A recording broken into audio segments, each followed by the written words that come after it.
నమస్తే, welcome to I news. నేను సోనియా. భారత స్వాతంత్ర పోరాట చరిత్రను మనం తరచి చూస్తే 1857 ప్రథమ స్వాతంత్ర సంగ్రామానికి దశాబ్దాల ముందే దక్షిణ భారత అడవుల నుంచి ఒక భీకరమైన గర్జన వినిపించింది. ఆ గర్జన మరెవరిదో కాదు, ఆంగ్లేయులు పరిట సింహ స్వప్నంగా నిలిచిన కేరళ సింహం పలస్సి రాజాది. Hyder Ali, Tipu Sultan, అజేయమైన British east India company, ఇలా ముగ్గురు అత్యంత శక్తివంతులను తన గెరిల్లా యుద్ధ తంత్రంతో గడగల్లాడించిన విశిష్ట యోధుడు ఆయన. వైనాడ్ దట్టమైన అడవుల్లో ఆయన సాగించిన విరోచిత పోరాటం, మాతృభూమి స్వేచ్ఛ కోసం ఆయన చేసిన మహోన్నత త్యాగం గురించి ఈనాటి మన స్పెషల్ స్టోరీలో చూద్దాం.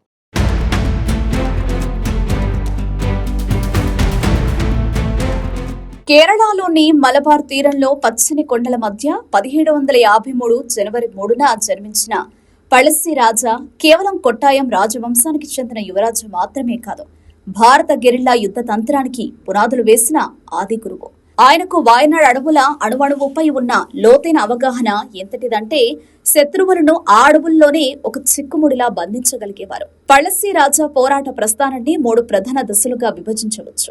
మొదటిది హైదర్ అలీకి వ్యతిరేకంగా, రెండోది టిప్పు సుల్తాన్తో, మూడవది బ్రిటిష్ వారితో సాగించిన ఆఖరి యుద్ధం.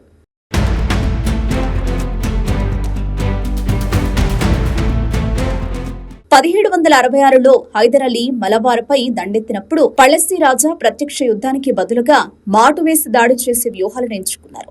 సొంత మామ వీరవర్మ కుట్రలు చేసి శత్రువుతో చేతులు కలిపిన పళస్సి అచంచలమైన ధైర్యంతో ముందుకు సాగారు.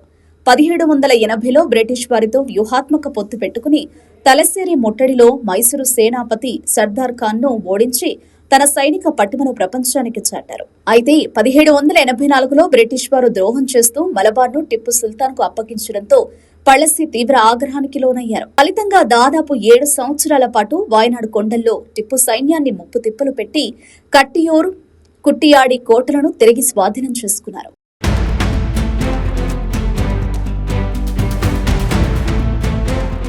అసలైన పోరాటం 1792లో ప్రారంభమైంది. అప్పుడు మలబార్ పూర్తిగా బ్రిటిష్ వారి వశమైంది. ఆంగ్లేయుల క్రూరమైన పన్నుల విధానాన్ని బానిసత్వంగా భావించిన పళస్సి తిరుగుబాటు జెండా ఎగురవేశారు.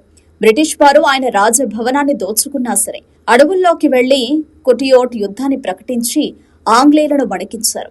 సాక్షాత్తు నెపోలియన్ ను ఓడించి డ్యూక్ ఆఫ్ వెల్లింగ్టన్ సైతం పళస్సిని పట్టుకోవడానికి వచ్చి 3 ఏళ్ల పాటు విఫలమై వెనుదిరగాల్సి వచ్చిందంటే పళస్సి రాజవ్యూహాలు ఎంత శక్తివంతమైనవో అర్థం చేసుకోవచ్చు.